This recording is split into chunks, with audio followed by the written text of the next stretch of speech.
नहीं, अभी तो तबीयत ठीक है। और ये सोशल मीडिया पे क्या लिख दिया, खान सर नहीं रहे? नहीं, अभी ऐसा नहीं, हम अभी इधर नहीं जाएंगे, बात हो गई है ऊपर, इतना जल्दी नहीं जाएंगे लोग।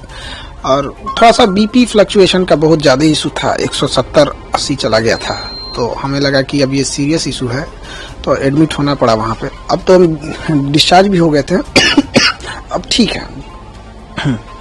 एक सोशल मीडिया पे एक तस्वीर आपकी वायरल हो रही थी जिसमें आप अस्पताल के अंदर थे और एडमिट थे।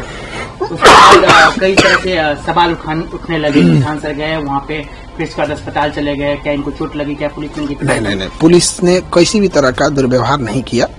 हम पिछले 1.5 महीना से बीमार चल रहे थे और हमने ये सोच रहे थे कि बीपीएससी की परीक्षा है, खत्म हो जाएगी तो दे देंगे इलाज, अपना ट्रीटमेंट ठीक से करा लेंगे यहाँ पर। इसी बीच जब सुबह बच्चों के ऊपर लाठी उठी चार्ज हो गई तो हमें लगा कि बच्चों के ऊपर नॉर्मलाइजेशन थोप दिया जाएगा, तो हम यहाँ क्लास ही ले रहे थे, 10 बजे वाला क्लास खत्म करके चल दिया, क्योंकि बहुत देर तक बिना खाए पिए भी नहीं थे और लंबे समय से बीमार पड़ रहे थे। तो वहाँ हमको वोमिटिंग रुक नहीं रहा था, तो हमको लगा कि अब हमको यहाँ से हटेंगे तो फिर ये बच्चे तितर बितर हो जाएंगे, इनकी मांग कोई नहीं पूरी, तो जबरदस्ती वहाँ रहे, जिस वजह से थोड़ा बीमार हो गए और थोड़ा सा बीपी वाला प्रॉब्लम ज्यादा हो गया था। तो हमें लगा कि 170-80 ये मतलब अब घर पे ट्रीट करना ठीक नहीं है, इसलिए चले गए। सर, ये पूरा मामला जो बीपीएससी में जो इस पर हंगामा स्टार्ट हुआ, ये नॉर्मलाइजेशन का जो मामला है, ये आम लोग स्टूडेंट तो समझ रहे हैं, आप लोग नहीं समझ पा रहे कि मसला है क्या, थोड़ा आपसे समझना चाहेंगे। देखिए, नॉर्मलाइजेशन तब किया जाता है ना जब एक दिन आप परीक्षा नहीं ले सकते हैं या नंबर ऑफ स्टूडेंट बहुत ज्यादा है, तो कई अलग अलग बच्चों को अलग अलग क्वेश्चन, आप भागलपुर में अलग क्वेश्चन दे दें, बक्सर में अलग दे दें और सीवान जिला में अलग दे दें। इससे क्या होगा कि 3 अलग अलग पेपर देंगे, आप हम ही को दीजिए वो तीनों पेपर, तो हम खुद किसी में ज्यादा नंबर आएगा, किसी में कम आएगा। मेरा खुद का तीनों में ज्यादा नहीं, एक जैसा नहीं आएगा। ये फॉर्मूला मैथ पर लागू होता है। जैसे अगर किसी को कहा जाए 5 + 5 जोड़ो तो जोड़ देगा 10, और उसे कहेंगे 20 + 10 जोड़ो तो भी बोलेगा 30, क्योंकि अगर उसे जोड़ आता है तो किसी भी तरह के जोड़ को जोड़ सकता है। लेकिन ये जीएस में लागू नहीं होता है। जैसे अगर हम किसी से कहें भारत का क्षेत्रफल बताओ तो बता देगा, कोई भी विद्यार्थी पढ़ता है। लेकिन अगर किसी दूसरे बच्चे से यही सवाल पूछा जाएगा कि तुम मंगोलिया का क्षेत्रफल बताओ, नहीं बता पाएगा। लेकिन कंप्यूटर कहेगा कि दोनों के क्वेश्चन का लेवल एक है, क्योंकि दोनों में क्षेत्रफल पूछा गया था। तो यही है नॉर्मलाइजेशन, आप मैथ में कर सकते हैं, यहाँ नहीं कर सकते हैं।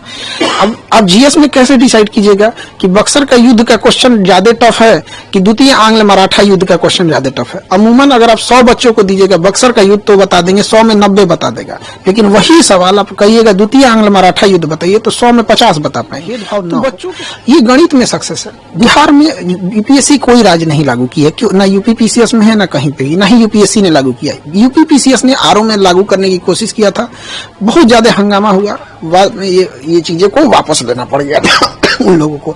तो आयोग को भी समझना चाहिए, जब यूपी में नहीं हुआ तो यहाँ क्यों लागू कर रहे हैं। दूसरा, केवल 5.25 लाख बच्चे फॉर्म भरे थे, तो भी कोई औचित्य नहीं बनता है। एक होता है कि आपके पास 1 करोड़ बच्चे फॉर्म भर दिए, आप एक दिन नहीं ले सकते हैं। जैसे रेलवे में नॉर्मलाइजेशन करने का एक ही कारण है कि उनके पास नंबर ऑफ स्टूडेंट ज्यादा है, बस यही। सिंगल शिफ्ट और ये जो एक ही पाली में एक ही क्वेश्चन पेपर वाला जो मसला है, उसके पीछे क्या रीजन है? देखिए, अब जैसे कि आयोग की ओर से कहा जा रहा है कि हम एक ही पाली में परीक्षा लेंगे। देखिए, एक ही पाली में परीक्षा लेने के बाद भी नॉर्मलाइजेशन हो सकता है। आप सिंगल पेपर लीजिएगा और अलग अलग जिले में अलग अलग क्वेश्चन दे दीजिएगा। दूसरा, एक सबसे बड़ा इसका कारण क्या है, आयोग खुद डिसाइड करता है वो किसका जवाब देगा, किसका जवाब नहीं देगा। उसे स्टूडेंट के टेंशन से कोई मतलब नहीं है। जैसे ये सितंबर में परीक्षा होने वाली थी, फिर बाढ़ वगैरह के कारण नवंबर गई, फिर दिसंबर गई। शुरुआत में एक नोटिफिकेशन जारी किया गया, पूरे अखबार में चलाया गया कि 38 जिले का क्वेश्चन अलग अलग रहेगा। ये 2 महीने से बीपीएससी के टीचर और स्टूडेंट एक मेंटल ट्रोमा से गुजर रहे हैं। पहली बार होगा 38 जिला का क्वेश्चन अलग अलग हो जाएगा।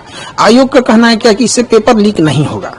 तो एक पेपर लीक एक समस्या जैसी भयावह है, वैसे ही नॉर्मलाइजेशन एक भयावह समस्या। अब हमसे कोई कहे कि आपका दाहिना आंख फोड़े कि बायां आंख फोड़े, काहे फोड़ोगे भाई? तो आप अपनी व्यवस्था सही रखिए, पेपर न लीक हो यहाँ पर। उसके बाद हुआ कि नहीं 3 पेपर लेंगे। उसके बाद हम लोगों की मीटिंग भी बुलाई गई थी, तो उन्होंने हमें समझाया भी था कि देखिए नॉर्मलाइजेशन की प्रक्रिया ठीक है।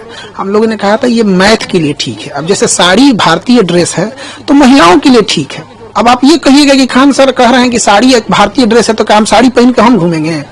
आप समझिए, ये मैथ के लिए ठीक है, आईआईटी में लगाइए, हम वो पहले से लागू है, हम कहीं उसका विरोध नहीं कर रहे हैं, लेकिन जीएस के लिए लागू नहीं है यहाँ पर। तो आयोग इसका खंडन नहीं किया और सबसे बड़ा आग में घी का काम किया। 4 दिसंबर को आयोग ने एक नोटिफिकेशन जारी किया हर एक डिस्ट्रिक्ट मजिस्ट्रेट को कि हम आपको 3 तरह का पेपर भेज रहे हैं, और यहीं से ये आग फैल गई कि आप 3 तरह का पेपर क्यों भेज रहे हैं। हम लोगों ने कहा कि आप एक नोटिफिकेशन जारी कर दिए कि इन 3 पेपर में से किसी एक का ही प्रयोग आप सभी जिला में करिएगा। तो आयोग ने कहा कि हम नहीं बोलेंगे, तो हम लोग को मजबूरी में जाना पड़ा और वापस वहां से लौटे इसी आधार पे कि आयोग ने शाम को 7 बजे 8 बजे के बीच में एक नोटिफिकेशन जारी किया कि हम एक ही यूज करेंगे। हमारी बात खत्म हो गई। यहाँ पर सीधी सी एक छोटा सा नोटिफिकेशन आप ऑफिशियली दे देते तो कभी बवाल नहीं होता। एक शिक्षक से पूछिए, हम लोग चाहते हैं पढ़ाना, शांति से पढ़ाना, 10 घंटा 12 घंटा पढ़ाने के बाद इतना हिम्मत और होश नहीं रहता है कि हम लोग जाकर सड़क पे जाकर लाठी खाएं। लेकिन सर ये कहना चाहते हैं क्या केवल बीपीएससी नॉर्मलाइजेशन वाला पैटर्न तो नहीं अपना रही है, इससे पहले भी एग्जाम में जो भी एग्जाम में अपनाया गया है उसमें 2 ही कारण रहे हैं।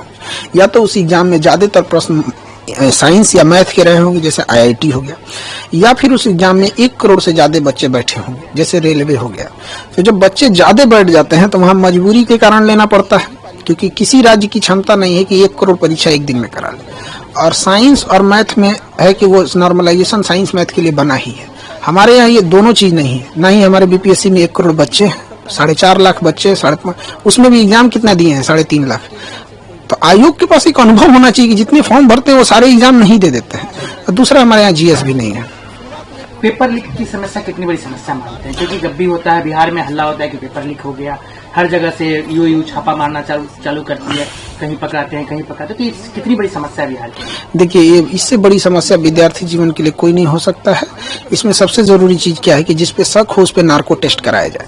क्योंकि कई बार ऐसा क्या होता है ना कि कोई व्यक्ति खुद नहीं इन्वॉल्व होता है, लेकिन जब उसको पता होता है कि यह व्यक्ति पेपर लीक करा रहा है तो वहाँ आंख बंद कर लेता है। तो ये भी एक तरह का अपराध ही है। तो नार्को टेस्ट कराएं मीडिया के सामने, और इसके लिए कैपिटल पनिशमेंट, फांसी की सजा रखी जाए, उससे नीचे कोई सजा नहीं। ऐसा कोई प्रवोक वगैरह हम लोग नहीं कर रहे, मजबूरी थी हम लोग की, हम लोग कोई प्रवोक नहीं किए। आप गर्दनी बाग में जो बच्चे प्रोटेस्ट किए थे, आप पूछिए पुलिस से कि एक गमला भी तोड़ा है बच्चों ने, एक गमला भी तोड़ा होगा तो हम बच्चों की जिम्मेदारी ले लेते। उन्होंने कुछ नहीं किया यहाँ पे, तो हम लोग ने कोई भी प्रवोक नहीं किया था इस तरह का। दूसरी चीज क्या है कि हम लोग वापस क्यों आए थे, एक छोटा सा नोटिफिकेशन के लिए। अगर आयोग लिबरल रहता, हठधर्मिता नहीं दिखाता, तो हम लोग वापस आ जाते। बिना मतलब के पुलिस को भी इंटरफेयर करना पड़ा। पुलिस का ये सब काम थोड़ी है कि कोई तांडव करे, बीच में पुलिस आ जाती है। आप मानते हैं कि ठीक है, बच्चे हैं, उनका जब हक मारा जाएगा तो प्रोटेस्ट करेंगे, क्या और क्या करेंगे, क्या पत्थर चलेंगे नहीं। लेकिन जब वो प्रोटेस्ट करने जाते हैं तो जिस तरीके से उन्हें ठंड में पीटी गई, दौड़ा के मारा गया, किसी का हाथ टूटा, किसी का पैर टूटा, ये बिल्कुल गलत है। वो बच्चे भी जो अधिकारी बने हैं लोग, वो भी एक समय में स्टूडेंट थे, और वो जितने वर्तमान अधिकारी हैं उनसे ही पूछते हैं क्या आप अपने स्टूडेंट लाइफ में नॉर्मलाइजेशन बर्दाश्त करते हैं? वो नहीं बर्दाश्त करते। तो बच्चों को भी पीटा गया वहां पर, ये गलत है। यहाँ पे हम लोग भी जब बीपीएससी के लिए जा रहे थे तो डिटेन किया गया थोड़ी देर के लिए, बाद में छोड़ा गया जब नोटिफिकेशन आ गया तब। नॉर्मलाइजेशन को लेकर अब क्या करेंगे, आगे क्या करेंगे? अब ये 2024 में तो नहीं हुआ, 25 में भी लागू नहीं होने दिया जाएगा। अब इसके लिए हम लोग जहां भी जाना पड़े, संबंधित अधिकारी जिनको अवगत कराएं इन सब चीजों से, यही हम लोग। पेपर लीक हुआ है सर?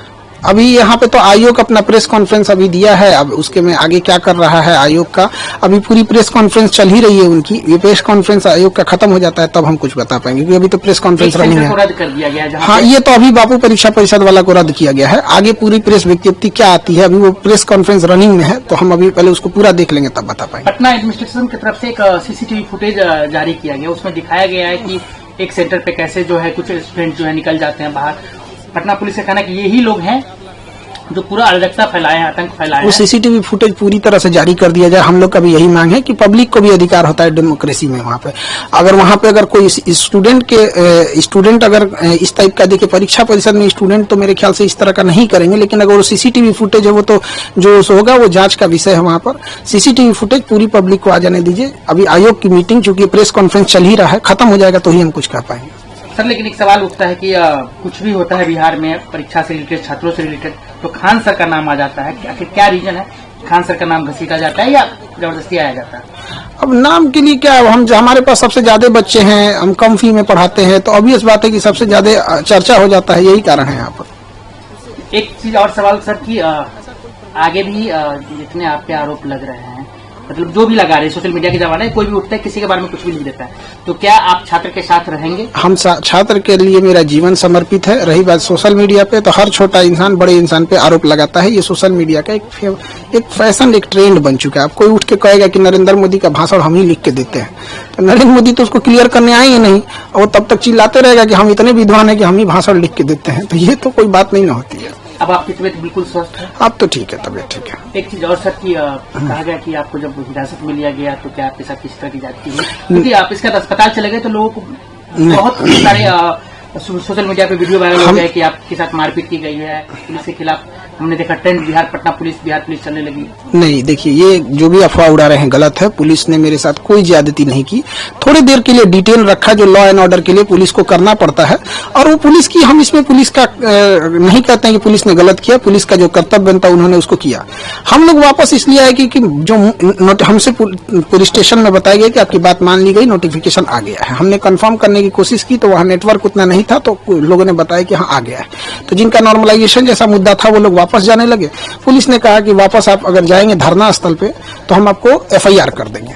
तो फिर मजिस्ट्रेट साहब आए और उसके बाद डिटेन खत्म हुआ, तो फिर वापस वहां से आए। तो धरना स्थल चूंकि सामने ही है, तो पुलिस को ऐसा लगा कि अगर हम यहाँ छोड़ देंगे धरना स्थल पे तो ये फिर वापस धरना पे बैठ जाएंगे, क्योंकि पुलिस के पास ज्यादा एक्सपीरियंस होता है, ऐसा हुआ होगा। इसलिए पुलिस ने कहा कि हम आपको धरना स्थल पे नहीं छोड़ेंगे वहां पर।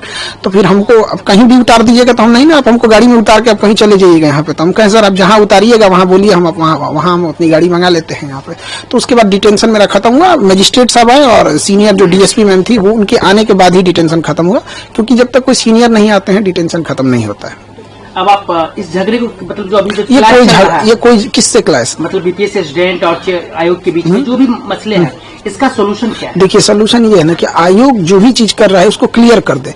जैसे इससे पहले अतुल प्रसाद सर थे, वो मैसेज ट्वीट कर देते थे कि हम ये रिजल्ट पब्लिश करने जा रहे हैं, ये एग्जाम लेने जा रहे हैं, ये करने जा रहे हैं, तो एक पब्लिश कर दे। जैसे आयोग से हमारी भी मांगे कि पीटी का रिजल्ट जो लेता है वो 15 दिन में पीटी का रिजल्ट दे दे, और रिजल्ट देने के 4 मंथ बाद वो मेंस का एग्जाम ले ले। ये क्या बेवकूफी है? आप 3 मंथ बाद रिजल्ट देंगे, उसमें अब बच्चे कंफ्यूज रहेंगे कि मेरा प्रीलिम हुआ है कि नहीं हुआ है, और उसके बाद आप अचानक से आके आप कहिएगा कि 15 दिन बाद मेंस है। ये नहीं है। तो इसमें लगातार सुधार की जरूरत है, सुधार करेगा। एक अंतिम सवाल, खान सर पटना वाले तो सब जानते ही हैं, आपके ही कम्युनिटी के एक ओझा सर थे, वो चुनाव लड़ने जा रहे हैं, तो क्या मतलब आपको लग रहा है कि? देखिए, पढ़े लिखे लोगों को राजनीति में जाना चाहिए, और हम जितने पढ़े लिखे यहाँ जो जा सकता है पढ़े लिखे लोग में, तो उनका है अपना अच्छा काम करेंगे वहां जाके, और सबका अपना व्यक्तिगत डिसीजन होता है। और शिक्षित है तो शिक्षित व्यक्ति को हमेशा से कहा जाता है कि समाज में जाना चाहिए। राजनीति में ऐसे मत कहा जा रहा है कि आपके बारे में भी अलग, हमको चुनाव ना नहीं लड़ना है। अब हम क्लियर कर देते हैं। 24 में लोग दिमाग खा लिए थे, क्योंकि लोकसभा का इलेक्शन था। हम मना करते रहे, भैया हमको पढ़ाने से फुर्सत नहीं है, ये 25 का इलेक्शन जल्दी खत्म हो कि मेरा सरदर्द खत्म हो। जिसको लगता है, जैसे लगता है राजनीति बहुत बड़का चीज, मतलब क्या बताए जाएंगे कि नहीं जाएंगे, हम लोग जवाब दे दे के थक जाते हैं। लोग पढ़ाने से फुर्सत नहीं है हमको। नहीं सर, खान सर एक चीज तो आपके बारे में बार बार चर्चा आती है कि जितने भी प्रोटेस्ट होते हैं या कुछ भी होते हैं उसमें आपका नाम नहीं, मेरा नाम बस स्टूडेंट के लिए आता है। यहाँ डेली 5 प्रोटेस्ट होता है, आप मेरा नाम नहीं देखेंगे। स्टूडेंट युवाओं के, बड़े स्टूडेंट, अब चाहे बड़ा हो या छोटा हो, आप हमको किसी भी में नहीं देखे होंगे। अब जैसे किसानों की समस्या है, किसान अपनी मांग रख रहा है, वहां आप हमको देखे हैं? हम पढ़ा रहे हैं बच्चों को। हमारे यहाँ अगर कुछ होगा तो हम बच्चों की बात रखेंगे। यहाँ पे कौन रखेगा? एक बच्चे का यहाँ तबीयत खराब हो जाता है ना, उसको बढ़िया डॉक्टर का नाम नहीं पता रहता, पूछता है सर ये दिक्कत है, कौन डॉक्टर ठीक रहेंगे? क्या लगता है वो बच्चे यहाँ आके आयोग से लड़ पाएंगे? तो हम लोग को मजबूरी में आना पड़ता है। धरना स्थल चूंकि सामने ही है, तो पुलिस को ऐसा लगा कि अगर हम यहाँ छोड़ देंगे धरना स्थल पे तो ये फिर वापस धरना पे बैठ जाएंगे, क्योंकि पुलिस के पास ज्यादा एक्सपीरियंस होता है, ऐसा हुआ होगा। इसलिए पुलिस ने कहा कि हम आपको धरना स्थल पे नहीं छोड़ेंगे वहां पर। तो फिर हमको कहीं भी उतार दीजिएगा तो हम नहीं ना, आप हमको गाड़ी में